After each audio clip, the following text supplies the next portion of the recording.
अब हमारे पास में उदाहरण नंबर 4 है। मयंक ने अपने बगीचे के लिए एक पक्षी स्नानगार बर्ड बाथ। आपने देखा होगा कि बगीचे में क्या है, जनरली लोग क्या करते हैं, एक ऐसा पानी भर देते हैं और ताकि पक्षी आए उसमें नहाने के लिए, पक्षियों के नहाने के लिए स्नानगार बनाते हैं। तो वो स्नानगार किस प्रकार से बनाया, यहाँ पर इस बात को हमें देखना है। एक खोखले बेलन जैसा जिसके एक सिरे पर अर्धगोलाकार बर्तन बना हुआ है। देखना, ये मेरे पास में एक बेलन है, खोखला बेलन, और एक क्या है, अर्धगोला है, ये आधा गोला है ना। अब इस गोले को क्या कर दिया, इस बर्तन में इस अर्धगोलाकार को क्या कर दिया, ऐसा फंसा दिया। ऐसा बनाना है हमें, ठीक है, बगीचे में रखने के लिए। इधर से अर्धगोलाकार ताकि पक्षी आए और इसमें नहा के चले जाए, और इधर बेलनाकार ताकि यहाँ पर ऐसा जमीन पर या स्टैंड पर हम इसको रख सके। चलिए ठीक है, ये ऐसा बना हुआ है। यहाँ तक तो आपको जानकारी दे दी है। अब आगे की बात की है कि बेलन की ऊंचाई 1.45 मीटर है। ये जो बेलन है इसकी जो ऊंचाई है वो कितनी है, 1.45 मीटर। ये वाली जो ऊंचाई है 1.45 मीटर है। चलो ठीक है, और उसकी त्रिज्या है 30 सेंटीमीटर। इसकी जो त्रिज्या है ना वो कितनी है, 30 सेंटीमीटर है ये वाली त्रिज्या। अब मुझे एक बात बताओ कि जो त्रिज्या दी है वो किसकी दी है, ये अर्धगोले की दी है या बेलन की दी है? अरे ये जो अर्धगोला है इसमें फिक्स फंसा हुआ है ऐसा, तो दोनों की त्रिज्या कैसी है, एक समान है। तो मतलब अर्धगोले की भी त्रिज्या और बेलन की भी त्रिज्या क्या है, इतनी ही है। कितनी, 30 सेंटीमीटर है। अब इस पक्षी के स्नानगार का संपूर्ण पृष्ठीय क्षेत्रफल ज्ञात कीजिए। अब मुझे एक बात बताओ कि संपूर्ण पृष्ठीय क्षेत्रफल कौन सा होगा? तो स्वाभाविक सी बात है, अगर इसको आप ऊपर से देखेंगे तो अर्धगोलाकार दिख रहा कि नहीं? तो अर्धगोलाकार का पृष्ठीय क्षेत्रफल और इस बेलन का वक्र पृष्ठीय क्षेत्रफल। आप बोलोगे कि नीचे का भी तो है, नीचे का भी तो है। आपको ये थोड़ी बोला है कि ये बेलनाकार है लेकिन ये ठोस है कि खोखला है। ये खोखला है भैया, इधर से कुछ नहीं है। ये क्या, खोखला है। कहने का मतलब नीचे कुछ नहीं है, खोखला है ये जस्ट। तो नीचे का नहीं निकालेंगे हम, केवल इसका वक्र पृष्ठ, बेलन का वक्र पृष्ठ निकालेंगे और इसका अर्धगोले का वक्र पृष्ठ, बस। तो यहां पर हम बोल सकते हैं कि दिया है, क्या दिया है, बेलनाकार बेलन की ऊंचाई, बेलन की ऊंचाई कितनी दी हुई है? तो बेलन की ऊंचाई दी है h बराबर से, है ना, h बराबर से 1.45 मीटर। अच्छा, ये मीटर में दी है और इसकी जो त्रिज्या दी है वो सेंटीमीटर में दी है। तो सेंटीमीटर को मीटर में बदल दो या मीटर को सेंटीमीटर में बदल दो, बस दोनों इकाइयाँ एक जैसी रहना चाहिए। तो मैं क्या करता हूँ, इसको मीटर को सेंटीमीटर में बदल देता हूँ। वैसे भी ये दशमलव में है तो सेंटीमीटर में बदल देता हूँ मैं। तो ये क्या हो जाएगा, 1.45 गुणित 100, ये काय में हो जाएगा, सेंटीमीटर में हो जाएगा। तो 100 का गुना करेंगे तो 145 सेंटीमीटर। ये आ गया इसकी बेलन की ऊंचाई। अब बेलन की त्रिज्या कितनी होगी, बेलन की त्रिज्या और अर्धगोले की त्रिज्या दोनों क्या है, बराबर है। तो अर्धगोले की त्रिज्या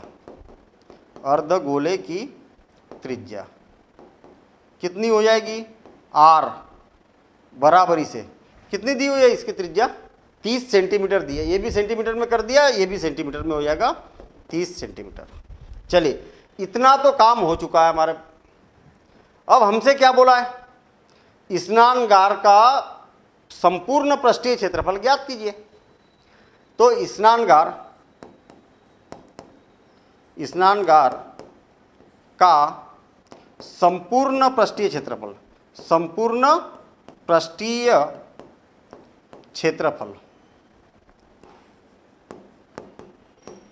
कितना होगा, बराबरी से बेलनाकार पात्र का वक्र पृष्ठ, क्योंकि खोखला है ना भैया ये, प्रश्न में क्लियर बोला है कि बेलन, खोखले बेलन का बना हुआ ये, तो बेलनाकार या बेलन का क्षेत्र का वक्र पृष्ठ धन क्या हो जाएगा, अर्धगोला, अर्धगोले का क्षेत्रफल, अर्धगोले का वक्र पृष्ठ। अच्छा, क्या होता है ये बताना। ये होता है 2 पाई आर एच। बड़ा आसान काम है। जब बेलन का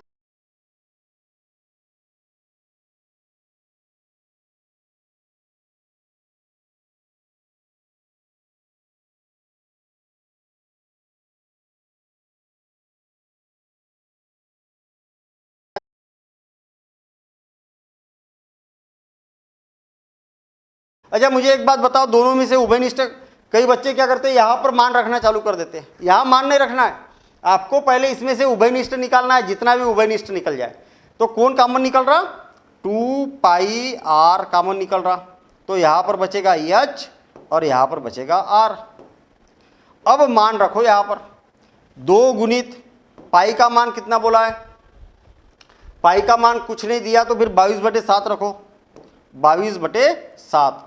कुछ नहीं लिख दिया है, इसका मतलब 22/7 रखना है। और आपको बोला 3.14 रखना है, तब आपको स्पेशली 3.14 रखना है।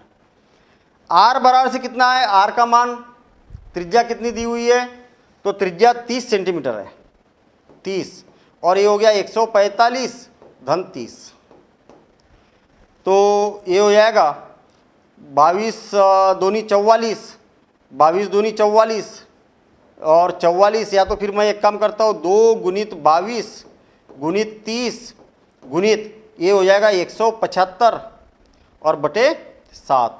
अच्छा, 7 से विभाजित हो रहा क्या, 7 दूनी 14, 14 और 7 5 35 बिल्कुल हो रहा, तो 7 दूनी 14 और 7 5 35, 25 बार कैंसिल हो गया। अब आपको ऐसा कैलकुलेशन करना है कि जो आसान बने। देखिए 25 दूनी 50, यहाँ तक तो 50 हो गया, और 50 5 दिया 15 यानी कि 1500 हो गया, और 15 दूनी 30, 15 दूनी 30 और 3 33। देखिए बड़ा आसान सा कैलकुलेशन है, आपको स्मार्ट काम करना है। पहले किसका किस में गुना करेंगे, तो देखिए 25 का 2 में गुना कर रहे तो कितना हो गया 50, और 50 का 30 में गुना करेंगे तो 5 तिया 1500 हो गया, है ना। और फिर 22 में गुना करेंगे इसका, अब 22 में गुना करना आसान है, तो 15 दूनी 30, 15 दूनी 30 और 3 33 और 2 शून्य यहाँ लगेंगे, तो क्या हो जाएगा 33 और डबल शून्य, काय में आएगा ये। हमने पूरी इकाइयों को काय में बदला है, मीटर को भी सेंटीमीटर में बदला, तो ये क्या हो जाएगा सेंटीमीटर स्क्वायर, सेंटीमीटर स्क्वायर। लेकिन ये बहुत बड़ा मान है, इसको मीटर स्क्वायर में बदले तो ज़्यादा अच्छा है। तो याद रखना, आपको मालूम है कि 1 मीटर में 100 सेंटीमीटर होते हैं। हाँ बिल्कुल सही बात है, 1 मीटर में 100 सेंटीमीटर होते हैं। तो यहाँ पर ये सेंटीमीटर है, तो किसका भाग देंगे, 100 का भाग देंगे, और 100 का भाग देंगे तो गड़बड़ है। क्यों, सेंटीमीटर का स्क्वायर है ना, स्क्वायर है मतलब 2 बार 100 से भाग देना पड़ेगा। आई ना बात समझ में। अरे सेंटीमीटर गुणित सेंटीमीटर मतलब 2 बार सेंटीमीटर है, तो एक बार 1 सेंटीमीटर को मीटर में बदलने के लिए 100 से भाग देंगे, और दूसरे को भी 100 से, तो मतलब 10,000 से भाग देना पड़ेगा। कहने का मतलब 33,000 बटे 100 गुणित 100, 100 गुणित 100 मीटर का वर्ग। तो ये 3 शून्य से तो 3 शून्य कैंसिल हो गए, और 1 शून्य बचा, तो ये हो जाएगा 3.3 मीटर स्क्वायर। अतः पक्षियों का जो स्नानागार है उसका संपूर्ण पृष्ठीय क्षेत्रफल हो जाएगा 3.3 मीटर स्क्वायर। काफ़ी बड़ा स्नानागार है ये, ठीक है ना, क्योंकि मीटर में है ना ये।